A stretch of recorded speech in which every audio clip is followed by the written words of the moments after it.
With the introduction of Season 3, Battlefield 2042 takes a number of noticeable positive steps in the right direction. Nice, it's begun. However, despite what some YouTubers would have you believe, this game still has a long way to go. Let's start with the positives. If you load up 2042 today, you'll find a new map, new weapons, a new vehicle, a new specialist, and a number of improved gameplay mechanics. Rather impressively, the new weapon is a bloody railgun, and the new tank is a bloody railgun tank, and the new map is centered around a facility where they make bloody railgun tech.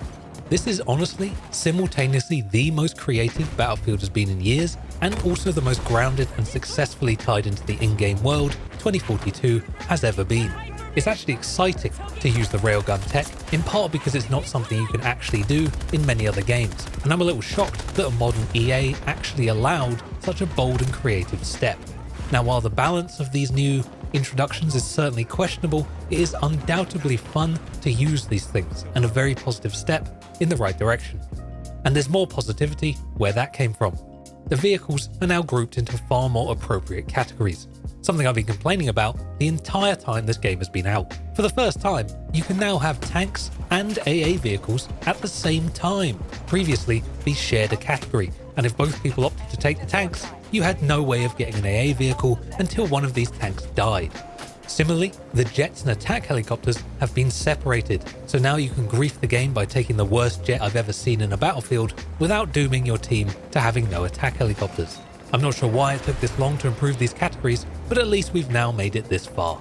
The new specialist honestly feels as uninspired as every other specialist, but their new specialist weapon is at least viable to use, which is more than can be said for the last one they put out. I just killed 3 people with these grenades. This new airburst grenade launcher is actually very effective at what it's designed to do. The range is fair. You can't long-range snipe people with the thing, but it does work as intended for blasting people hidden behind cover. While you'd be crazy to play anyone other than Sundance or Pike, as these offer the most damage, versatility, or in Pike's case, spot assist farming, the new specialist is at least usable. However, I'm still very interested to see how the game plays with specialists grouped into classes, something that's been promised in future updates. The more and more you play this, it becomes abundantly clear specialists offer very little to the gameplay experience and tend to take away from game clarity, as you have no idea the capabilities of the people you're fighting. For example, in a tank, should you avoid the guy that looks like a bush Wookiee or not? You have no idea, as anyone, even someone who looks like a sniper, can carry a rocket launcher. As infantry, can I rush that guy that looks like a sniper? No idea, because anyone who looks like a sniper can actually use whatever weapon they want. Now, issues with specialists are not new, I'm just remaking the point here in Season 3. You can probably feel we're starting to drift away from the positives here, so might as well go all in on the negatives, my favourite part. The new map is meh. Don't get me wrong, it's better than pretty much every other map in the game, but that's a pretty low bar, as 2042's base maps are honestly some of the worst maps in multiplayer gaming.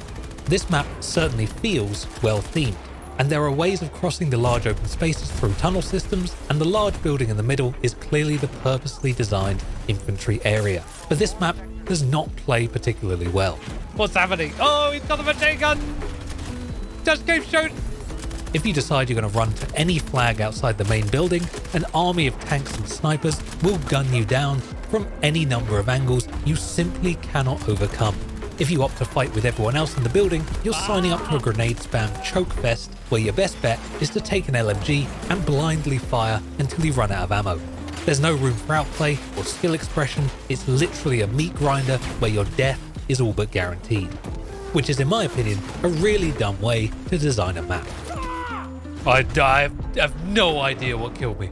You also are still forced to spawn at the start of the game, meaning if you don't get a vehicle, you have to run across the entire map to start playing the game, which is still the strangest design choice I've seen in a Battlefield game. Most people opt to commit suicide upon spawning in the main base, which is not a good thing for your video game. Like, is this hard-coded into the engine? Can it not be removed? I just don't get it. Why is it here? In addition, there are still plenty of bugs. Flying a chopper, I found this mysterious chunk of ground in the sky. Walking up to this big building, I could quite clearly see through it. Whoa, what the hell? Fighting this APC, my rockets weren't even doing damage. Huh? I tried to join a server, but didn't even have an option to spawn.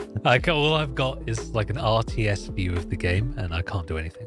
When seeing my fellow squad mates, they were all loading symbols. Whoa! Once again, when playing 2042, you find yourself questioning whether they tested any of this stuff at all. I found these bugs in less than an hour of playtime, and it wasn't difficult to find them. It again speaks to a lack of polish or any care in regard to the actual quality of the game, instead promoting this continued idea that a game developer should just push out whatever garbage they've got and then fix it afterwards. After playing solo for a couple hours, I could already feel the same Battlefield 2042 Day 1 angst re-emerging within me, so called in a couple of friends to play the game with. For most games, having a couple of buddies elevates even the worst of gaming experiences. However, playing on comms, we couldn't help but descend into endless discussions about how far the Battlefield franchise has fallen, and how much worse this game is than anything else boasting the Battlefield title. Like, how is it that in a Battlefield game, I can't leave my squad, join a friend's squad, or make a new squad in-game? How come squads are still locked to 4 players despite having 128 player servers? How come when the round is done, it still boots me back to the main menu and starts a queue for a whole new server? How come you have no way of telling the game to not put me in a server that's playing the exact same map I've just played? Or to not put me into a round that's 5 seconds from ending? We lost.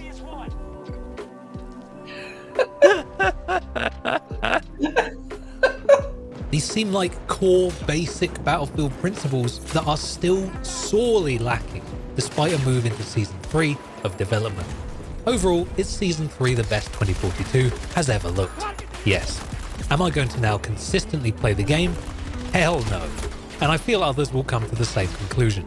There has been clear steps taken in the right direction, and with this update has come a level of creative investment I haven't yet seen in Battlefield 2042, which for the first time made me feel like I was playing a game with a soul, not just a really bad bare bones tech demo for a new engine. Oh, there you go, dog. Be free. Wow, there he goes. Using vehicles is still easily the best part of the game, and they continue to feel stronger than anything else. I think primarily because in a vehicle you actually survive for longer than 3 seconds and have actual opportunities to outplay other players.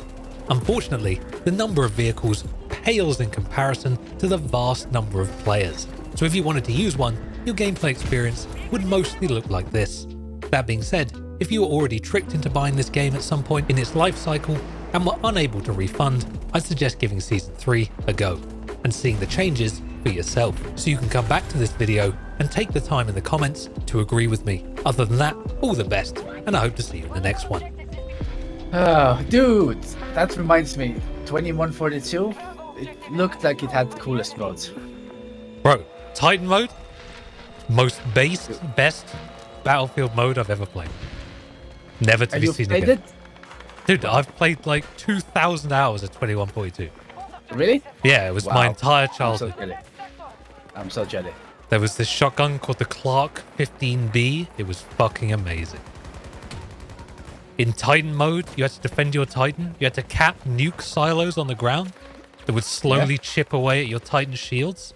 When its shields were down, you could launch yourself onto the Titan and destroy it from the inside. Or destroy it from the outside with nuclear missiles. You need to stop. I'm gonna orgasm soon. You could drive the Titan as commander and put it in different places on the map. And anyone could spawn on the Titan, like it was your home base. And there were 2 choppers that spawned on the Titan, like an aircraft carrier. You could fly out of it.